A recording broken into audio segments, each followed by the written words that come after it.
All right, so we've got our pal Hayden Ludwig on the line, investigative researcher at the Capital Research Center, who are big supporters of Breitbart, and we appreciate them.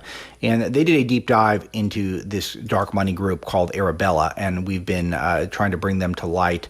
And they have a lot of research up on gun control at their website, capitalresearch.org. They also have been posting a lot of great stories over at Breitbart, and the next version, which is not up yet, but it's running soon, is about how the dark money efforts that are going into the anti-gun movement.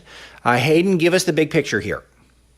Hey, Alex. So, yeah, like you said, we're talking about a major network of quote-unquote dark money left-wing activists and funders headquartered in Washington, D.C., trying to make a national gun control effort look like it's completely grassroots.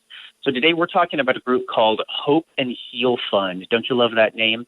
This is a group that masquerades as a California anti-gun violence group, so they call themselves. Of course, these guys are really down the street from my office in Washington, D.C., but they don't want you to know that.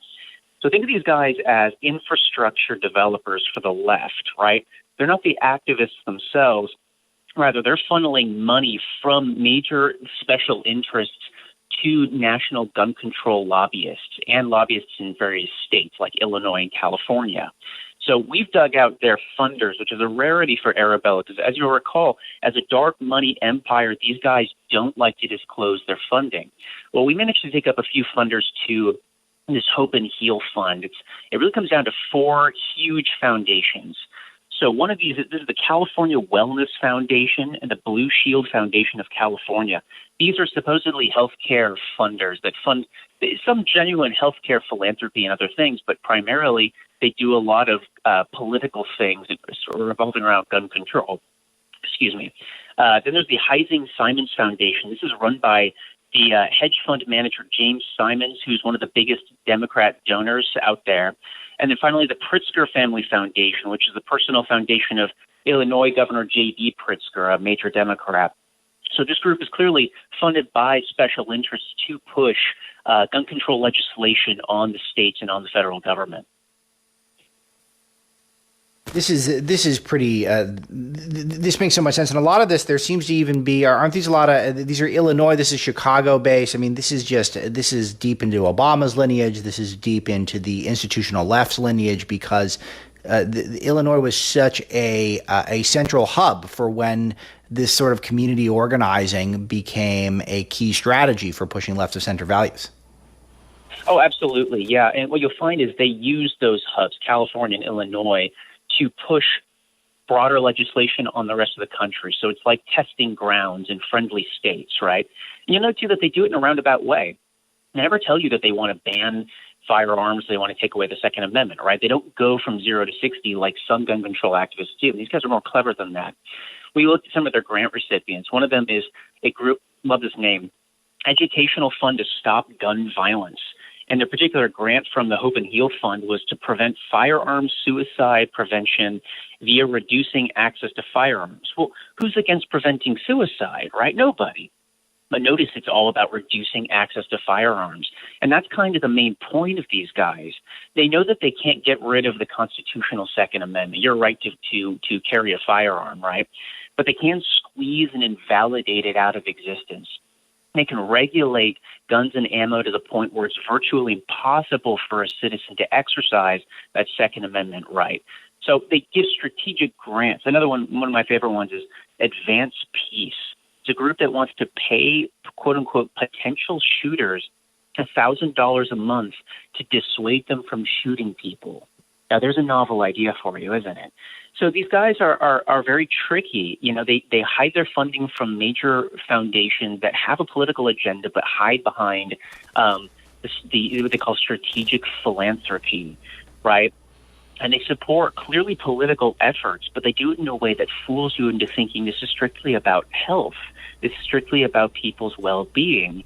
And in reality, this is just tied to the Democratic Party, tied to the professional left. People who are paid hundreds of thousands of dollars to lobby for things that if they told you what it was for, you probably wouldn't support it. Okay, so let's connect now. So far, we've gone through the Arabella, and they're being a front group not just for gun control, but they have used virtually every major Democratic cause. It seems like you've got pro-abortion advocacy, you've got Obamacare advocacy, you've got opposition to a border wall, and this is all connected to Arabella. And so it all becomes these groups portray themselves as a single issue group because they're very passionate and they're very pure on a certain issue, but it's just a left-wing agenda top to bottom. That's what this is all about. It is. I mean, imagine the alternative. What if all Arabella Advisors, remember, this is a for-profit company we're talking about, right? So they don't have to disclose things like who their clients are. What if Arabella Advisors came out and said, we're going to lobby ourselves on every one of these issues you just laid out there? Would anybody support it? Well, yeah, people on the professional left would support it, but people on the right, or just moderates in swing states, they would see right through that. So instead, they take the clever route of creating all these pop-up groups, to which, again, we traced 300 plus of these things. So it's a huge, huge operation with tens of millions of dollars going through it. So they trace these pop-up groups that are slick websites. They make you think that these are standalone groups, so that if you looked at a particular issue, not at the macro like we've done, but you take gun control, gun violence, right, or you take healthcare, and you notice these Arabella groups, you don't know that they're linked to a major multi-million-dollar company in Washington, D.C. You think that they're a local operation pushing for legislation in your own state. You also don't know that these groups are just one of hundreds of fake groups designed to push a single issue, so that you think that these guys are grassroots, that, they really care that much about this one issue. No, they're pushing the entire left's agenda issue by issue in a way that they can look like they're genuine supporters, that they're activists taking time out of their precious day to go push for something that they really care about. Exactly. This is, they're engaged citizens. No, these are AstroTurf left-wing professionals. So Hayden Ludwig here, investigative researcher for the Capital Research Center, who supports Breitbart, and they have an important article on guns going up today. You'll be able to see it on the front page, and how Arabella Advisors, this dark money conglomerate, is really professional leftists who fund various left-wing causes and then make it seem like it's grassroots. It's a very important research. We're happy to highlight it. We're thrilled to highlight it at Breitbart. And let me make a comparison here, Hayden, because we hear repeatedly, and even yesterday, or I guess Sunday, from Hillary Clinton, and so many of the Democrats, this conspiracy that it was actually the Russians this still lives on a little bit, that the Russians really rigged the 2016 election. Because why? They bought 130 grand worth of Facebook ads, presumably. That's enough to swing an entire election. And you guys are uncovering dark money contributions to the tune of millions or tens of millions, or who even knows what it is at the end of the day. And then you have these things like these giant marches against guns that are, the media will show young people who are sort of civically minded and outraged, and their coverage, many of them hysterical, so that backfires when they do that. But it's a lot of it is just regular left-wing Democrats who are showing up at these things, and it's portrayed as a movement. It's portrayed as a big event. And we all know so much of the pick and shovel work, so much of the organization is being done by people like Arabella. Yeah, don't you love it that the left always complains about money in politics, but not their money in politics? The left complains that foreign countries meddled in our elections and threw them to the Republicans, never talk about the foreign organizations that meddle in U.S. politics to throw it to the Democrats, right? To your point, we've seen, it's not Arabella, but we've seen two major funders in this dark money sphere. One is a group called Atlantic Philanthropies. This is a huge multi-billion-dollar foundation based in Bermuda, of all places. That's owned by Britain. That's not the United States, which means that when they funnel money to the U.S., they don't have to report to the IRS all of their finances. That means that they can give directly to 501c4 lobbying groups, which is a big, big no-no for foundations in the U.S., right? So they're literally skirting our laws and all our disclosure requirements. I've never heard a single liberal complain about that. Never once.